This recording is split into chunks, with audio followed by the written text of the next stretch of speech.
नारायणं सूत्रभाष्यकृतौ वन्दे भगवन्तौ पुनः पुनः। ईश्वरो गुरुरात्मेति मूर्तिभेदविभागिने व्योमवद्व्याप्तदेहाय दक्षिणामूर्तये नमः। ॐ शान्तिः शान्तिः शान्तिः। यद्विद्याविलासेन भूतभौतिकसृष्टयः तन्नौमि परमात्मानं सच्चिदानन्दविग्रहम्। ओम शांति शांति शांति। प्रथम मंगलाचरण के श्लोक की चर्चा हम लोगों ने की। यद विद्या विलासेन भूत भौतिक सृष्टयः तन्नौमि परमात्मानं सच्चिदानंद विग्रहम्। आत्मा और परमात्मा इन दोनों के स्वरूप का विचार यहाँ पर किया गया है। तत्पद वाच्य और तत्पद लक्ष्य, त्वम पद वाच्य और त्वम पद लक्ष्य, इन दोनों की भी चर्चा हो गई। यद विद्या विलासेन भूत भौतिक सृष्टयः, इससे जीव का भी विचार होता है, ईश्वर का भी विचार होता है। ईश्वर के आश्रित माया के कार्याकार परिणाम से भूत भौतिक सृष्टियों की उत्पत्ति होती है ये ईश्वर पक्ष में। और जीव विषय का जो अज्ञान है, यद विद्या, जीव ही विषय है जिस अज्ञान का स्वरूप, आत्म विषय का जो अज्ञान, उस आत्म विषय अज्ञान के ही कार्य रूप परिणाम से ये भूत भौतिक सृष्टियों की उत्पत्ति होती है। ऐसे तो ऐसा जो परमात्मा है, प्रकृष्ट आत्मा है, जिसे आप ईश्वर कहो, चाहे जिसे अपना आप स्वरूप कहो, आत्म स्वरूप, तो ऐसा जो परमात्मा है, उस परमात्मा को मैं नमस्कार करता हूँ। तो ये जीव भी कहेंगे तो भी क्या है, जीव का वास्तविक स्वरूप परमात्मा ही है। तो वह जो ईश्वर है अथवा जीव है, इन दोनों को मैं नमस्कार करता हूँ। स्वरूप दृष्टिया विशेषता होने के कारण से मैं नमस्कार करता हूँ। और इनका लक्ष्य स्वरूप क्या है, दोनों का भी लक्ष्य स्वरूप है सच्चिदानंद विग्रहम। जैसे परमात्मा सच्चित आनंद स्वरूप है, सच्चिदानंद रूपाय, उसी प्रकार से जीव भी सच्चिदानंद स्वरूप है। स्वरूप दृष्टि से कोई अंतर नहीं है। गंगा जी का ही जल है, चाहे वो चम्मच भर क्यों न हो, लेकिन जो सामर्थ्य गंगा जी के वहां प्रवाहित जल में है, वही सामर्थ्य इसमें भी है। लेकिन नहीं, जहर की क्या है, थोड़ी बहुत मात्रा में भी वही सामर्थ्य रहता है, और बहुत जहर है तो भी वही बात होती है। उसी प्रकार से ये जीव भले ही उपाधि के कारण से परिच्छिन्न सा हो, लेकिन स्वरूप दृष्टि से यह भी सच्चिदानंद स्वरूप ही है। इस प्रकार से इस प्रथम श्लोक के द्वारा, मंगलाचरण श्लोक के द्वारा वेदांत शास्त्र का प्रतिपाद्य जो विषय है और वेदांत शास्त्र का प्रयोजन, इन दोनों की चर्चा हो गई। स्वस्वरूप का जब तक बोध नहीं है, तब तक जीव ब्रह्म की एकता, यह वेदांत शास्त्र का विषय है। और जैसे ही जीव ब्रह्म की एकता का बोध हो गया, तो वही प्रयोजन है। ब्रह्म को प्राप्त करना, मोक्ष को प्राप्त करना अलग थोड़ी है, अप्राप्त थोड़ी है मोक्ष। मोक्ष तो प्राप्त ही है, केवल भ्रम को हटाना है। भ्रम हटेगा स्वस्वरूप के साक्षात्कार से, जीव और ब्रह्म की एकता के दृढ़ अपरोक्ष साक्षात्कार से। तो इसलिए ब्रह्म स्वरूप का जो अपरोक्ष बोध है, तो वही प्रयोजन है। जब तक नहीं प्राप्त किया तब तक वह विषय है, और जब उसको जान लिया गया तब वही प्रयोजन होता है। यहाँ तक विचार हो गया। अभी दूसरे श्लोक में गुरु जी को प्रणाम करते हैं। सबसे पहले इष्ट देवता को नमस्कार करके अभी गुरु को प्रणाम करते हैं। एवं तत्वम पद अखंडार्थत्वम, तत् और त्वम, ये जो दो पद हैं, तो इसमें बताया था उस दिन।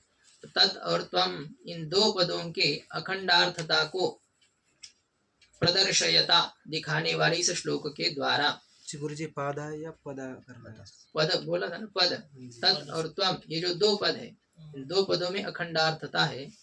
अखंडार्थता का मतलब जीव से विशिष्ट ईश्वर, ईश्वर से विशिष्ट जीव, ऐसा नहीं है। एक शुद्ध चेतन है। दोनों पदों का एक ही अर्थ है, इसमें कोई विशेषण विशेष भाव नहीं है। ये पंचदशी की बात जो आपको बोली थी, संसर्गो वा विशिष्टो वा, ऐसा इस श्लोक में, अखंड वो तो वाक्य वृत्ति का श्लोक था भाष्यकार भगवान के, तो उसमें यह बात आई थी कि तत्वमस्यादिक महावाक्यों में अखंडार्थ बोधकता है, ये चर्चा हुई थी। संसर्ग हम्म?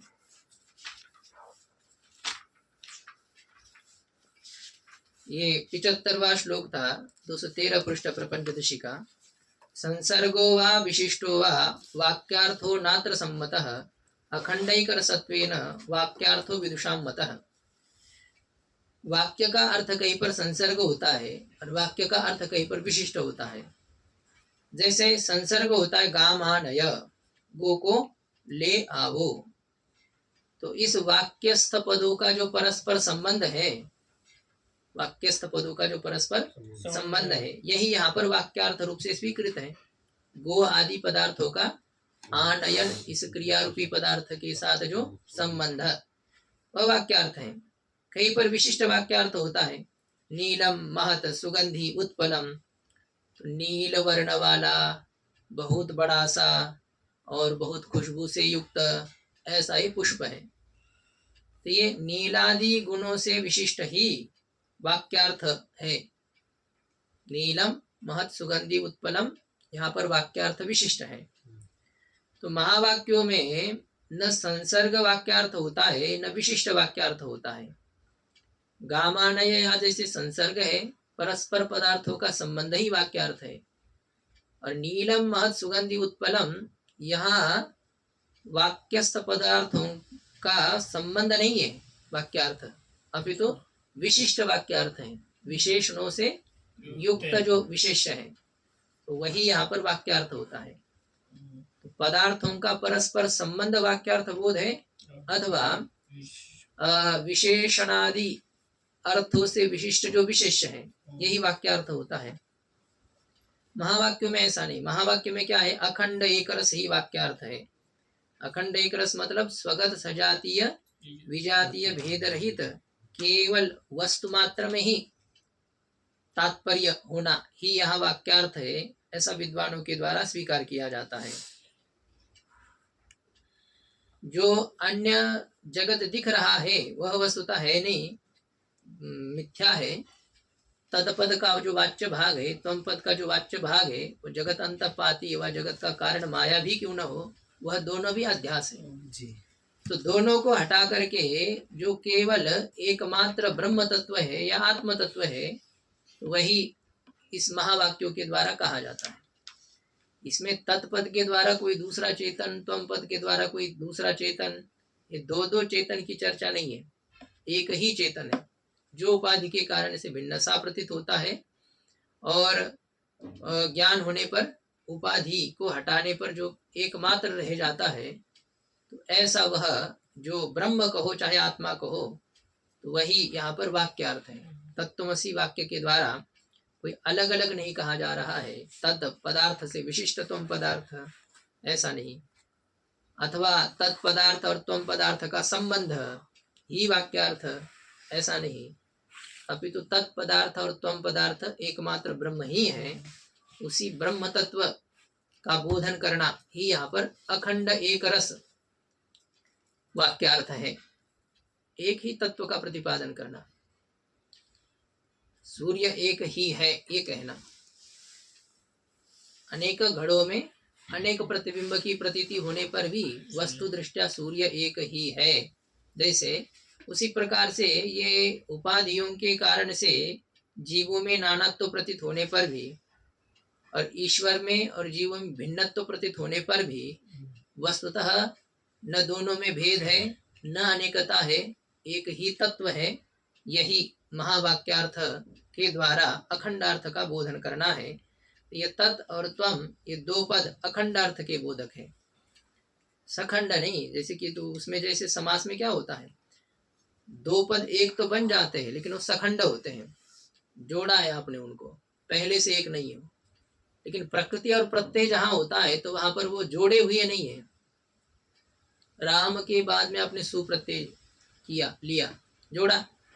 अब क्या उस पद को आपने बनाया नहीं है, मतलब प्रकृति प्रत्यय भले ही दो अलग अलग है लेकिन दोनों मिलकर के पद होता है, इसलिए उस पद को सखंड पद नहीं कहते, वो अखंड पद है। राम ये अखंड पद है, लेकिन श्री राम भी सखंड पद हो जाता है। श्रीमान च सो रामश्च, दो पद थे, दो पदों का आपने एक बना दिया, तो उसमें एकत्व आने पर भी सखंडता होती है। और जो पहले से एक ही है तो वह अखंड है। राम ये पहले से एक है, प्रातिपदिक अलग है, प्रत्यय अलग है, लेकिन पदत्व, पद का लक्षण है सुप्तिंगंतम पदम, तो सुबंतता यदि हो तो वह एक पद है। एक सुप प्रत्यय जुड़ा हुआ है तो वह एक पद है। दो दो सुप प्रत्यय जुड़ रहे हो तो एक पद, एक प्रातिपदिक से दो सुप प्रत्यय तो जुड़ते नहीं है, तो दो प्रातिपदिक से दो सुप हो जाएंगे तो फिर वो दो पद थे, आपने बाद में उसको एक बनाया। तो यह तत्वमसी आदि के द्वारा जिस ब्रह्म तत्व का निरूपण किया जा रहा है वो कोई सखंड नहीं है। जीव पद के लक्ष्य को और ईश्वर पद के लक्ष्य को कोई जोड़ा नहीं जा रहा है कि बाद में उनको एक मिलाया गया, एक बनाया गया, वडापन और आइडा को एक कर दिया गया, ऐसा नहीं। वो पहले से एक ही है, उसमें अलग नहीं, भेद नहीं है। यही उनकी अखंड अर्थ की बोधकता है। यह है गुरु जी एक पंक्ति थी, शिष्टम लक्ष्य पद लक्ष्य तत्पद लक्ष्यवत योजनीयम।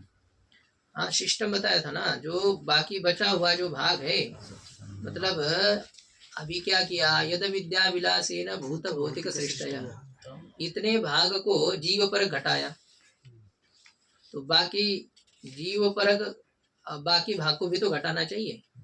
पूरा श्लोक जीव का बोधक है और पूरा श्लोक ईश्वर का बोधक है, तो ईश्वर का बोधक कैसे है, थोड़ा सा उधर करो उसका, ईश्वर का बोधक कैसे है इसका तो विचार किया, लेकिन जीव का बोधक कैसे इसका कहाँ विचार किया, संपूर्ण पूरा नहीं किया ना। इसलिए कहते जो बाकी बचा हुआ है सच्चिदानंद विग्रहम, ये जो कहा गया, तो वह उसको भी तत्पद लक्ष्य के समान ही समझना चाहिए। अर्थात त्वम पद का लक्ष्य जो ब्रह्म है, जो आत्मा है, वह भी तत्पद लक्ष्य के समान ही सच्चिदानंद स्वरूप है। शिष्टम अवशिष्टम, बचा हुआ जो भाग है जो जीव परक नहीं घटाया गया, तो उसको तत्पद में जो विचार हुआ है वही है।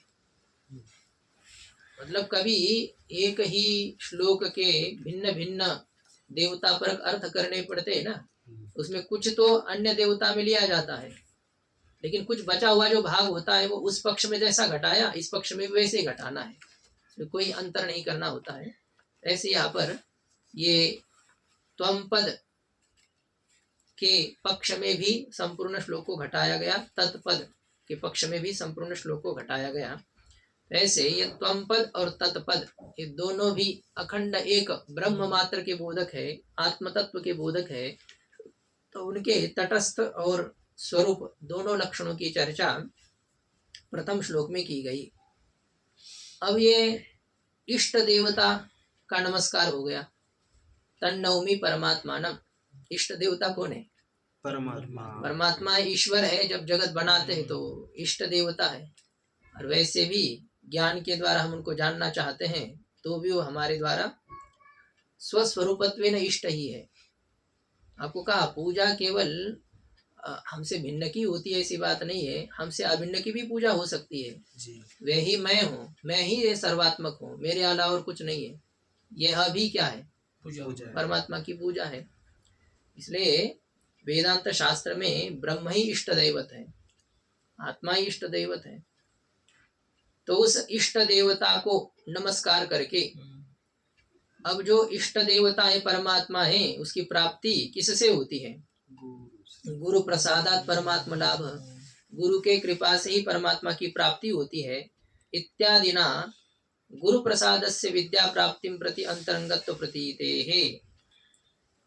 तो ये गुरु के कृपा से ही परमात्मा प्राप्ति होती है, हो सकता है ये श्लोक हो ऐसा कुछ। तो इसके द्वारा गुरु प्रसादस्य, गुरु की जो कृपा है वह विद्या प्राप्ति के प्रति अंतरंग अंग है, इस प्रकार की प्रतीति होती है। यदि गुरु के कृपा से परमात्मा की प्राप्ति होती है तो परमात्मा की प्राप्ति ज्ञान से होती है, तो गुरु कृपा ज्ञान के द्वारा परमात्मा प्राप्ति का साधन है कि नहीं? जी। तो गुरु की कृपा विद्या प्राप्ति के प्रति गुरु कृपा में विद्या प्राप्ति के प्रति अंतरंगता की प्रतीति होने के कारण से अंतरंग साधन है। विद्या की प्राप्ति का अंतरंग साधन है गुरु कृपा। जो 4 प्रकार की कृपा कही जाती ना, ईश्वर कृपा, गुरु कृपा, शास्त्र कृपा और अंतःकरण कृपा, ये चारों प्रकार की कृपा चाहिए। केवल पुरुषार्थ करना और अपना सतर्क रहना, अपने चित्त को शुद्ध रखना, ये तो अंतःकरण की कृपा होती है। इससे इतना कार्य नहीं होता है, हो नहीं सकता, अपने सामर्थ्य से यह नहीं होता है। शास्त्र का आश्रय करना पड़ता है, शास्त्र की कृपा होनी चाहिए। शास्त्र कृपा तब करता है कि जब आप गुरु के शरणापन्न होते हो, नहीं तो शास्त्र नहीं। बछड़े को जब तक गैया के पास नहीं छोड़ते हो तब तक गौ माता दूध नहीं छोड़ती है, ऐसा ही है। तो सदगुरु जब तक ना हो तब तक शास्त्र के वास्तविक प्रतिपाद्य विषयों का ज्ञान हमको नहीं होता है, उनके गूढ़ जो रहस्य है उसका बोध नहीं होता है। तो गुरु के कृपा के द्वारा ही शास्त्र की कृपा होती है, गुरु के कृपा के द्वारा ही ईश्वर की कृपा होती है। ये गुरु कृपा बहुत ही महत्वपूर्ण है। वैसे देखा जाए तो अंतःकरण की कृपा भी गुरु की कृपा से होगी। यदि सदगुरु मिल जाते हैं तो उनके समुचित मार्गदर्शन से हम अपने चित्त को परिशुद्ध कर लेते हैं, ऐसे होता है। तो सबका मूल कारण सदगुरु की कृपा है। उनकी कृपा हो जाए तो वो आदि से लेकर के अंत तक आपको पहुंचा सकते हैं, ईश्वर की कृपा होने तक। और फिर सदगुरु की कृपा, ईश्वर की कृपा, शास्त्र की कृपा और खुद की भी कृपा यदि हो जाए तो तत्व का बोध हो जाता है, साक्षात्कार हो जाता है। लेकिन 4 चाहिए। जैसे 4 व्हीलर गाड़ी के 4 चक्के होते हैं, उनमें से एक नहीं रहेगा तो गाड़ी चलेगी नहीं चल सकती है। उसी प्रकार से यह विद्या की प्राप्ति जो है करनी है, लक्ष्य तक आपको पहुंचना है। विद्या की प्राप्ति रूपी लक्ष्य है, वहां तक पहुंचना है तो 4 व्हीलर गाड़ी में बैठना पड़ेगा। और उस गाड़ी के 4 पहिए है ये, तो इसमें चारों भी यदि हो तो आप पहुंच सकते हैं, नहीं तो हमारे पास तो एक ही है। इसमें से कोई एक हो तो काम नहीं चलता है। तो वैसे रहते भी नहीं, एक एक नहीं रहते हैं कि अपने आप यदि प्रकृष्ट कोई एक हो ना तो तीनों बाकी के आ ही जाते हैं। यदि ईश्वर की कृपा हो जाए तो बाकी की कृपा हो जाती है। नामदेव राय जी के ऊपर ईश्वर की कृपा थी, बाकी कमजोर ही था सब पक्ष, लेकिन ईश्वर की कृपा से उनको सदगुरु की कृपा हो गई, फिर शास्त्र की कृपा, फिर स्वकृपा। तो ये आता है की कृपा तो है ही, ईश्वर प्राप्त किया था तो कुछ चित्त की परिशुद्धि के बिना थोड़ी हुआ। लेकिन फिर भी इनमें से कोई भी एक प्रकृष्ट हो जाए ना तो अन्य तीनों अपने आप आ जाएंगे। सदगुरु कृपा हो और बस आपके पास कुछ नहीं है और, लेकिन गुरु के कृपा दृष्टि आपके ऊपर यदि हो तो फिर ईश्वर को न चाहने पर भी उसको अंगीकार करना पड़ता है, स्वीकार करना पड़ता है। यस्य देवी, वो तो है, वो तो होना चाहिए इसी का। यस्य देवे परा भक्ति यथा देवे तथा गुरु। मुझे चारों कृपाओं में से कोई भी यदि कृपा प्राप्त होती तो क्या है उसका, कैसे होती? चारों में से कोई एक कृपा हमको मिल रही तो क्या उसका कारण? हाँ, कारण तो अब थोड़ा बहुत तो सब एक दूसरे के प्रति वही यही कारण होते हैं। इनके भी प्रकृष्टता में भी सामान्य रूप से यही कारण है। कभी किसी महापुरुष का संग हमसे हो चुका है, कभी कोई संकीर्तन हमने किया है, कोई साधना की है, कभी हमने कभी अपने चित्त को शुद्ध करने का अभ्यास किया है। तो सामान्य रूप से इन चारों की विद्यमानता ही इनके विशेष बनने में कारण बनती है। पहले ये होने चाहिए। यदि सामान्य वैराग्य न हो तो विशेष वैराग्य की प्राप्ति नहीं होती है। कोई भी विशेष आपको करना है ना तो इससे पहले सामान्यता चाहिए। आपको सामान्य जिज्ञासा नहीं है शास्त्र की, तो जो बहुत परिश्रम पूर्वक बहुत बड़ी जिज्ञासा और उस तत्व तक पहुंचना ये नहीं होता है। तो एक साधारण जो कोई जिस प्रकृष्ट साध्य को आपको प्राप्त करना है ना, तो उसका साधारण स्वरूप ही उसके प्रकृष्ट प्राप्ति की में साधन बनता है, कारण बनता है।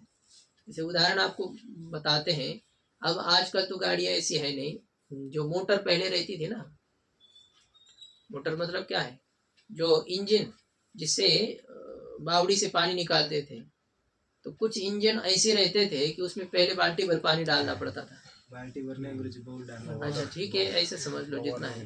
हाँ गोबर भी मिलाना हाँ, गोबर मिला करके 2-4 बाल्टी यदि उसमें डाल देते हैं, तो फिर वो मोटर आप चालू करो, इंजन चालू करो, और फिर चाहे जितना पानी लो।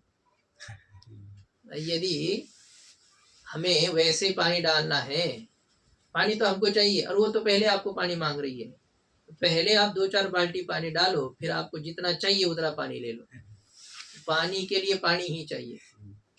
द्रौपदी ने भगवान को बुलाया कि 80,000 वो दुर्वासा शिष्यों के साथ दुर्वासा जी आ गए हैं, हमारे घर में तो एक को भी भोजन करने के लिए अन्न अभी है नहीं, यदि इनको भोजन न खिलाया जाए तो फिर तो ये अभिशाप दे करके ये कर देंगे, अब सब हमारा सत्यानाश हो जाएगा किया है जो, तो आप हमारी लाज बचाइए। भगवान आते हैं, भगवान कहते हैं कि मुझे बहुत भूख लग गई, पहले मुझे खिलाओ। भाई तुमको खिलाने के लिए बुलाया या खाने के लिए? अभी यहाँ तो कुछ नहीं ना, इसलिए तो बुलाया गया।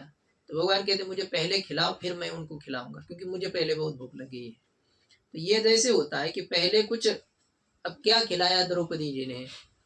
भगवान के संकल्प से निर्मित एक पत्ते को खिलाया, और उस पत्ते से सब ऋषियों की तृप्ति हो गई। तो आपको जो प्रकृष्ट साध्य प्राप्त करना है, तो उस साध्य के लिए वो सामान्य रूप से जो उसका बीज रूप से विद्यमानता होती है, वही साधन बनती है। उसको आप बढ़ाती जाइए, फिर वो होती जाएगी, वही उत्तरोत्तर आपकी प्राप्ति में कारण बनेगी। पहले सीढ़ी पर आपने पैर नहीं रखा है, तो आखिरी सीढ़ी पर आप कैसे पहुंचेंगे? नहीं, आखिरी सीढ़ी पर पहुंचने का साधन क्या है बताइए? पहले सीढ़ी पर पैर रखना, यही होता है। पूर्व सीढ़ी पर पैर रखना ही उत्तरोत्तर सफलता का एक साधन बनता है। तो ईश्वर की कृपा प्रकृष्ट हो चुकी है, तो सामान्य आपके पास कुछ आपने किया है या कुछ था, जैसे हो रहना तो पुरुषार्थ है, कुछ ना कुछ सामान्य रूप से करना हमको पड़ेगा। तो थोड़ा बहुत हम करते हैं तो उधर से फिर कुछ हो जाता है, तो ऐसे करते करते बढ़ जाता है। ठीक है, तो ये अभी कह रहे हैं कि इस प्रकार से इष्ट देवता को नमस्कार करके, और कभी क्या यह भी एक दूसरा साधन आप कह सकते हैं, ईश्वर की कृपा ही पहले होती है। ईश्वर कृपा करके आपको मनुष्य शरीर देते हैं, ईश्वर कृपा करके कुछ आपको ऐसी घटनाएं दिखा देते हैं कि जिससे कि आपको जगत के मिथ्यात्व का बोध हो, ईश्वर की सत्यता का ज्ञान हो। इस प्रकार से कुछ घटनाएं ईश्वर दिखाते हैं। मतलब ईश्वर की कृपा एक सामान्य रूप से पहले उपस्थित होती है, और यदि समझने वाला हो तो समझ जाता है, ना हो तो फिर वो वैज्ञानिक कारण वहां पर जोड़ता रहेगा, अपनी बुद्धि को वहां लगाएगा, नहीं नहीं ऐसा था इसलिए ऐसा हो गया, या ईश्वर की कोई बात नहीं है। तो ये ईश्वर कृपा करते हैं। नारद जी को जैसे पहले जन्म में भगवान ने दर्शन दिया, दर्शन दे करके लुप्त भी हो गए, अंतर्धान हो गए। तो यदि आपको अंतर्धानी होना था तो दर्शन दिया क्यों? तो भगवान कहते हैं कि देखो नारद जी, आकाशवाणी ने कह दिया कि आप योग्य तो थे नहीं मेरे दर्शन के लिए, जिस प्रकार की योग्यता चाहिए। अविपक्व कषायानाम दुर्दर्शम ही कुयोगिनाम, जो जिनके पाप पुण्यात्मक कर्म समाप्त नहीं हुए हैं और जिनका अंतःकरण परिशुद्ध नहीं है, ऐसे सामान्य साधकों के लिए मैं दुर्दर्श हूँ, वे मुझे देख नहीं सकते हैं। देख नहीं सकते तो फिर आपने दर्शन दिया क्यों? इसलिए दिया कि इसमें तुम्हारी रुचि बढ़ जाए। नहीं तो क्या है, महापुरुषों ने ऐसे ही बताया, ऐसे ही फेंका, ऐसे ये सब कुछ इसमें कोई नहीं है, ऐसे हो जाता है। जब कुछ साध्य हाथ में नहीं आता है तो क्या लगता है कि ये बेकार है, ऐसे हो जाता है। अब व्यक्ति यह नहीं समझता है कि उसमें हमारी कसर है। 10 साल हम ऋषिकेश में रहे लेकिन हमको कुछ मिला ही नहीं। रोज हम कैलाश में गए किस लिए गए? भंडारे खाने गए, पर्ची मिलती थी इसलिए गए, न कभी दोबारा पुस्तक को खोल करके देखा आपने। 10 साल हो गए हमको कुछ नहीं मिला, तो कुछ नहीं मिला क्यों मिलेगा? आपका लक्ष्य ही नहीं था ना, उद्देश्य ही नहीं था ना। तो जाकर के सबको ऐसे ही कहता है कुछ मत पढ़ो, हमने 10 साल पढ़ा है, पूरा पढ़ा है, अब कुछ याद नहीं, हम कुछ आधा घंटा 15 मिनट बोलना हो तो बोल नहीं सकते हैं। तो इसलिए इसमें ज़्यादा फालतू का समय मत गवाओ, कुछ करो, अंग्रेजी पढ़ो, उधर योगा पढ़ना है तो भले ही ऋषिकेश में रहो, और बाकी ये पाठ पढ़ने से, परिश्रम करने से कोई नहीं होता है। हाँ, इस प्रकार से ऐसे वो शिक्षा देगा तो कैसे होगा? इसमें परिश्रम करना पड़ेगा ना, आपको सहना पड़ेगा, तितिक्षा चाहिए इसमें। ऐसे है, तितिक्षा भंडारे में है, जहाँ कहाँ से जाना आना सब होता है, परिश्रम होता है, पाठ के लिए परिश्रम नहीं होता है। ठंडी में आना तितिक्षा है ना। हाँ तो है, अब ठंडी में भंडारा होता है तो नहीं है, जाना आना होता है, जहाँ कहाँ से फिर जाना आना होता है। इसमें भी परिश्रम चाहिए, तभी मिलेगा कुछ, नहीं तो फिर यही कहोगे आगे, आप अनुभव यही कहोगे 10-12 साल हम ऋषिकेश में रहे, कोई लाभ नहीं हुआ, कुछ विशेषता नहीं। हाँ, थोड़ा बहुत ये है कि खर्चा मांगना नहीं पड़ता है घरों से, या तो चाहे तो उनको जरूरत पड़ती तो भेज भी दिया जा सकता है, इतनी क्षमता रहती है ऋषिकेश में, बस ये है। तो ये क्या है, तो क्या किस लिए ये कहा जा रहा था? हाँ, ईश्वर कृपा, ईश्वर अपने से कृपा करते हैं ऐसा। हाँ, हम अपने साधना में यदि कसर रखते हैं ना, तो फिर वो बात बनती नहीं है। ईश्वर कृपा करके आपको यहाँ तक लाया, ईश्वर की कृपा है। आप आए अपना अपना स्थान छोड़ करके ऋषिकेश जैसे क्षेत्र में, गंगा जी के तट पर आपको भगवान ने ला करके खड़ा कर दिया। अब यहाँ से परिश्रम करना ये आपकी बात है ना, आपको करना चाहिए ना। अब यदि आप यहाँ नहीं करोगे तो फिर क्या है, फिर ईश्वर की कृपा को आप समझ नहीं पाएंगे। तो ये दूसरा उत्तर मैं कह रहा था कि वस्तु दृष्टया इन सभी उपलब्धियों में ईश्वर की कृपा ही मूल होती है, बिना हरि कृपा मिले ही नहीं संता। भगवान की कृपा के बिना न संतों की प्राप्ति होती, भगवान की कृपा के बिना कुछ नहीं होता है। वही है, मनुष्य शरीर भी उनकी कृपा से मिला, थोड़े बहुत तीर्थ का सेवन भी उनकी कृपा से होता है, शास्त्र के जैसे कैसे श्रवण हो, थोड़ा बहुत परिश्रम हो, उनकी कृपा से होता है। जो कुछ होगा तो उनकी कृपा से होगा। अब उन्होंने इतना किया तो आपको भी तो कुछ करना चाहिए, आपकी भी तो कुछ बात बनती है। बाप ने किसी पुत्र को दुकान डाल करके दे दिया कि बेटा आप देखो ये सब माल भर के दिया है, अब तुम इसको चलाना, किराना दुकान है, कपड़े का दुकान है, जो दुकान है। अब बेटा कुछ करे ही ना, उसको अभी दे दिया है तो क्या है, लाख भर रुपए का खर्चा करके बाप ने दिया है, तो कम से कम 1.5 लाख रुपए उतने में कमाना चाहिए कि नहीं बेटे को। अब बेटा उससे भी बेकार कर दे, उसमें लाख रुपए तो मूल राशि तो छोड़ी दे, मतलब नहीं ही आई, और उल्टा ऊपर से कर्जा हो जाए, तो क्या करेगा बाप, क्या करेगा, उसको क्या कर सकता है बेचारा। अब बाप की भी जितना था उतने तो दे दिया था, अब वो कहाँ से लाएगा, बस वो भी रोएगा, बाप भी रोएगा। अब यहाँ बाप ईश्वर है, ईश्वर रोता नहीं, कहते मर तुम, अभी तुम्हारे ऊपर मैंने कृपा करके दे दिया था, अब तुम नहीं समझे, झेलो अपने कर्म का फल। अपने तरफ से ईश्वर कृपा करके कुछ थोड़ी बहुत विशेषता हमको मिलती है, फिर उसे उत्कृष्ट करना, प्रकृष्ट करना, ये हमारे पुरुषार्थ के ऊपर निर्भर रहता है। तो गुरु जी के कृपा से परमात्मा की प्राप्ति होती है, परमात्मा लाभ इत्यादि ना गुरु प्रसादस्य विद्या प्राप्ति प्रति अंतरंगत्व प्रतीते है। इसलिए गुरु के कृपा में विद्या प्राप्ति के प्रति अंतरंगता की प्रतीति होने से, विद्या प्राप्ति के प्रति गुरु कृपा में अंतरंगता है, वो प्रतीत होने के कारण से गुरवः अवश्यम पूज्याः, गुरु जो है वह अवश्य ही पूजनीय है। यावत् जीवम त्रयो वंद्या वेदांत गुरु ईश्वरः, ये तीनों आजीवन इनका सेवन करना चाहिए। आ सुप्ते रामृतम कालम नयेद वेदांत चिंतया न दत्यात् अवसरम किंचित कामादीनाम मनागपि। तो थोड़ा भी इनको और अवसर नहीं देना चाहिए, ये जो कहा है। तो सद्गुरु अवश्य ही पूजनीय है। तो इस अभिप्राय से परम गुरु प्रथमम प्रणमति, पहले परम गुरु को नमस्कार करते हैं। गुरु के जो गुरु है ना, तो उन परम गुरु को पहले नमस्कार करते हैं। यदन्ते वासि पंचास्यैर्निरस्ताभिनिवारणाः, यदन्ते वासि पञ्चास्यैर्निरस्ताभिनिवारणाः, तं प्रणौमि नृसिंहाख्यं यतीन्द्रं परमं गुरुं। तं प्रणौमि नृसिंहाख्यं यतीन्द्रं परमं गुरुं। यदन्ते वासि पंचास्यैः, यस्य अन्ते वासिनः, यदन्ते वासिनः, अन्ते वसितुम शीलम शेषाम ते अन्ते वासिनः, सप्तमी का लुक हो चुका है। यदन्तेवासिनः यस्य अन्तेवासिनः यदन्तेवासिनः यदन्तेवासिनः इव पंचास्याः पंच आस्यानि येषां ते पंचास्याः। पांच मुख वाले, पांच मुख वाला कौन है? सिंह। सिंह को पंचास्य कहते हैं। शेर को कितने मुख होते हैं? एक ही तो होता है लेकिन तो जो होता है उसका है तो एक ही मुख, लेकिन पांचों दिशाओं में मतलब इधर उधर सब तरह से वो घूमता है, इसलिए पंचास्य कहते हैं। एक तो है ही, बाकी चारों दिशाओं में उसका गर्दन ऐसी पूरी घूम जाती है। हमारी तो पीछे तक इतनी ही चली जाती है, लेकिन उसकी पूरी घूमती है, इसलिए उसे पंचास्य ऐसा कहा जाता है। पांचों सर का काम करता है वो अकेला, इधर उधर घूम जाती है। ऊपर भी देखा था। हाँ हाँ, इसीलिए तो पांच मुख है जिसके, इस प्रकार का वह है। ऐसे जिन परम गुरु के, नृसिंह नामक गुरु के जो अंतेवासी है, तो इन परम गुरु के अंतेवासी कौन है? एक वेदांत परिभाषाकार के गुरु भी तो हैं, परम गुरु के पास रहने वाले शिष्यों में।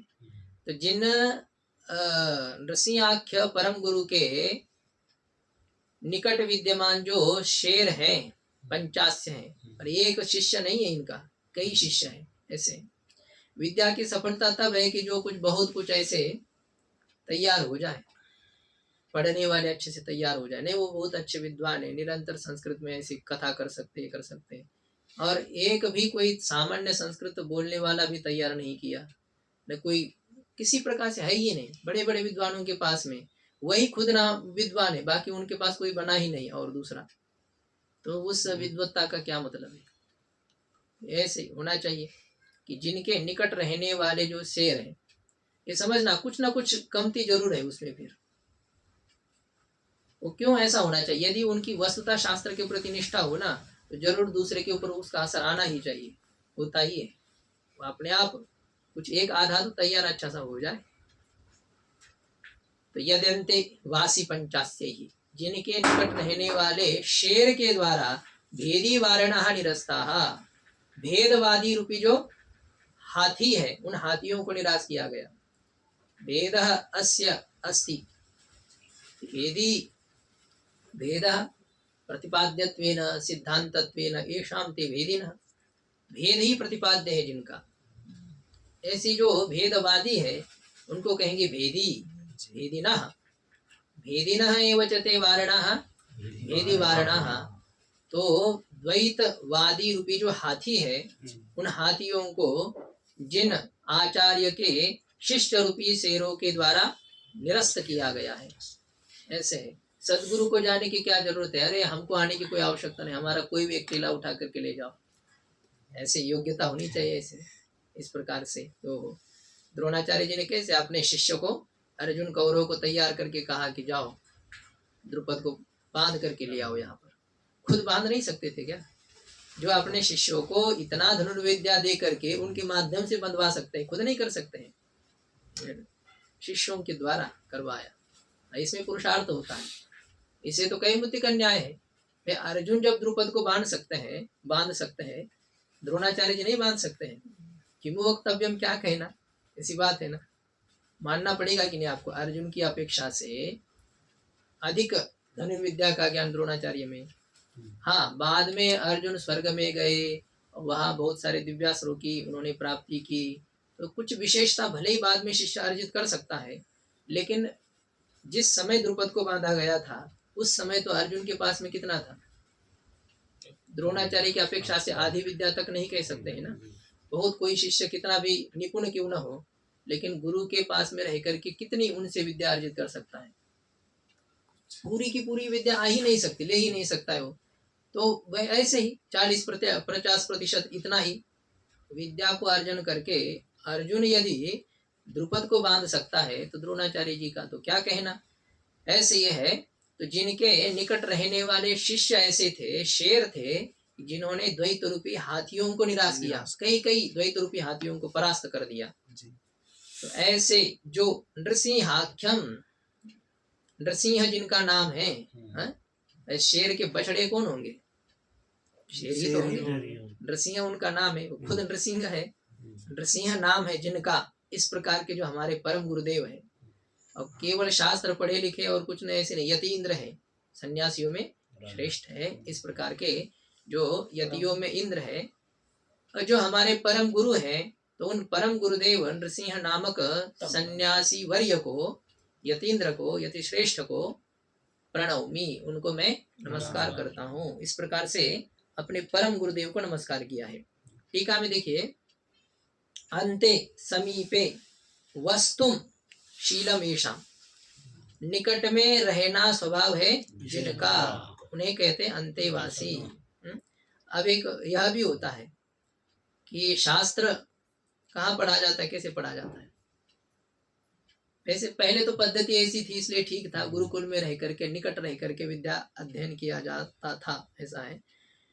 वह पद्धति अब नहीं बनी रही तो थोड़ी सी ठीक ही थी कि कम से कम पाठ के समय यहाँ आकर के विद्या पढ़ी जाती थी।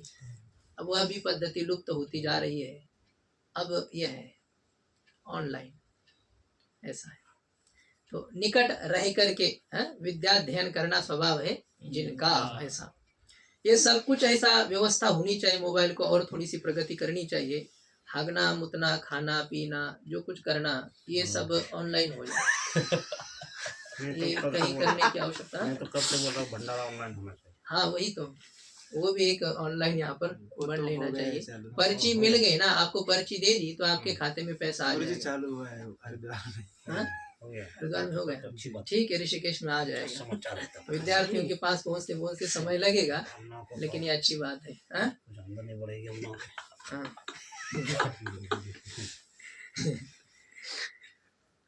पहले इधर आएगा कोतवालों के पास, धीरे धीरे फिर। ठीक है, जैसा है कि ये निकट रहना स्वभाव है जिनका, ऐसे जो अंतेवासी है, अंतेवासी शिष्य है, और ते एव पंचास्या, तो वे ही क्या है, 50 शेर है। और तय ही यद अंतेवासी पंचास्य ही, जिन नृसिंह नामक आचार्य के निकट रहने वाले शिष्य रूपी शेरों के द्वारा क्या किया गया, भेदवादी लक्षणा वारणा गजा निरस्ता, भेद का कथन करने वाले जो है उन्हें भेदवादी न कहेंगे। जी भेदवादी ही लक्षण नाम स्वरूप है जिनका, या कोई हाथी हाथी नहीं है, भेद का निरूपण करने वाले ही हाथी है, ये समझ लीजिए। वो भी कोई कमजोर नहीं है, वो कोई भेड़ बकरी नहीं है, ऐसे ऐसे दबोच देंगे हम, तो वो भी बहुत पढ़े लिखे हैं। तो ऐसे उनको परास्त करने के लिए शेर बनना पड़ेगा। जोवरी तोवरी जम्बुक करी गर्जना। जब तक ये मतलब जम्बुक तो एक सामान्य होता है, क्या उसको कहते हैं, सियार। तो वेदांत शास्त्र जब दहाड़ता नहीं है ना, वेदांत शास्त्र रूपी शेर जब तक आवाज नहीं करता है तब तक ये सियार चिल्लाते रहते हैं। जैसे ही इनकी गर्जना सुनते हैं तो फिर सब भग जाते हैं, ऐसा कहा गया है। लेकिन वह है कि वेदांत शास्त्र पर उतना अधिकार रखने वाला भी तो होना चाहिए। वेदांत शास्त्र की गर्जना मतलब वो खुद उस प्रकार से निपुण उस शास्त्र में हो, तो ये भेदवादी स्वरूप जो हाथी है उनको उन्होंने निरास्त कर दिया, उनके शिष्यों ने निरास्त कर दिया है जी। तो ऐसे अब ये कैमुक्ति का न्याय दिखाया गया है ना, जिनके शिष्यों में इतनी योग्यता थी तो उनके योग्यता का क्या कहना। अब आप ही समझ लीजिए जब ऐसा हो रहा है तो तम यतीनाम यत्नशीलानाम परमहंस परिव्राजकानाम, तो वे जो यतियों में इंद्र है। यति शब्द का अर्थ क्या होता है, जो यत्नशील है, जो निरंतर अपने स्वरूप साक्षात्कार में प्रयत्न कर रहे हैं, यत्न कर रहे हैं, अध्ययन अध्यापन में जो निरंतर लगे हुए हैं, ऐसा ये है। तो ऐसे जो यत्नशील है, परमहंस परिव्राजक है। ये यत्नशीला नाम का अर्थ यह भी किया, जो परमहंस परिव्राजक है, क्षीर नीर का विवेक जैसा वो हंस करता है, उसी प्रकार के हमारे परम गुरुदेव है, परिव्राजक है। कोई आश्रम आदि से कोई आसक्ति नहीं है, ये हमारा इधर है, ये है, वो है, ऐसा कुछ नहीं। भले आश्रम में रहे, कुछ बनाए, भक्त बनाए हैं, रहते हैं, लेकिन किसी चीज से कोई आसक्ति का भाव नहीं है, इसे कहते परिव्राजक। तो परितः व्रजति है, फिर भी ऐसा ये है, किसी एक स्थान पर रहना पड़ता है, अध्ययन अध्यापन परंपरा को चलाना है, तो अब भटक भटक करके थोड़ी ऐसा अध्ययन हो सकता है। पहले तो ऐसे भी थे, विद्वान लोग भी ऐसे थे कि शिष्य उनके साथ चलते थे, और जब है पाठ का समय हो गया वहां पर बैठ गए, पाठ पढ़ाए, आगे चले। ऐसी है। परमहंस परिव्राजकाचार्य, हनुमान जी ने विद्या कैसी पढ़ी है? सूर्य से, सूर्य भगवान से। इतने तेजी से सूर्य भगवान चलते और हनुमान जी सामने जाकर के ऐसे विद्या अध्ययन करते हैं। परमहंस परिव्राजक है वे, और उनमें भी जो इंद्र है, उनमें भी जो श्रेष्ठ है, ऐसे जो नृसिंह संज्ञकम परमम गुरुम, जो नृसिंह नाम वाले ऐसे परम आचार्य हमारे, उनको मैं नमस्कार करता हूँ। प्रणौमि, प्रणौमि का अर्थ प्रकर्षेण मनः, मनः काय वाक् प्रणिधानेन नौमि इत्यर्थ। प्रकृष्ट रूप से मन, शरीर और वाणी, इनका जो प्रणिधान है, प्रणिधान का अर्थ होता है इनकी जो एकाग्रता है। ईश्वर प्रणिधानाद्वा जैसे आया ना, एक भक्ति विशेष भी होती है, भक्ति विशेष से मैं प्रणाम करता हूँ, प्रणिधान का अर्थ। अथवा अन्य विषयों में संचार के अभाव से रहित जो एकाग्रता है, ऐसे एकाग्रता को ही प्रणिधान कहते हैं। और ऐसे एकाग्रता से मैं अपने परम गुरुदेव को नमस्कार करता हूँ, भक्ति पूर्वक प्रणाम करता हूँ, यह अर्थ अच्छा लगता है।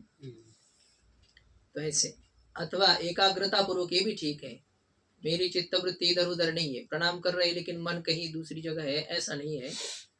तो अन्य विषयों से हटा करके एकाग्रता पूर्वक मैं उनको नमस्कार करता हूँ, अथवा भक्ति भाव पूर्वक मैं उनको नमस्कार करता हूँ। ठीक नहीं, प्रणाम करते समय भाव हो ही ये जरूरी थोड़ी है, करना पड़ता है तो करते हैं, और बाकी जो हो तो भाव के साथ भी कोई करते हैं, ऐसे ही है। तो भाव के साथ मैं उनको प्रणाम करता हूँ, भक्ति के साथ। अब एवं परम गुरु प्रणिपत्य साक्षात विद्या गुरु अभिवंदते, ऐसे परम गुरु को अब नमस्कार करके साक्षात विद्या गुरु को भी अभिवंदन करते हैं। श्रीमद वेंकटनाथाख्यान वेलांगुड़ी निवासिनः, श्रीमद् वेंकटनाथाख्यान वेलांगुड़ी निवासिनः, जगद्गुरूनहं वन्दे सर्वतंत्र प्रवर्तकान्, जगद्गुरुनहं वन्दे सर्वतंत्र प्रवर्तकान्। श्रीमद वेंकटनाथाख्यान, श्रीमद वेंकटनाथ ही नाम है जिनका, ऐसे जो हमारे सदगुरु है। अभी कहाँ रहते हैं आपके सदगुरु? वेलांगुड़ी निवासिनः, वेलांगुड़ी ग्रामे निवसितुम शीलम येषाम, वेलांगुड़ी नामक गांव में रहने वाले, वहाँ रहना जिनका स्वभाव है, वहाँ जो रहते हैं। वेलांगुड़ी अब दक्षिण है, ऐसे ऐसे गांव के नाम है, तो उसमें रहने वाले ऐसे जो हमारे सदगुरु हैं।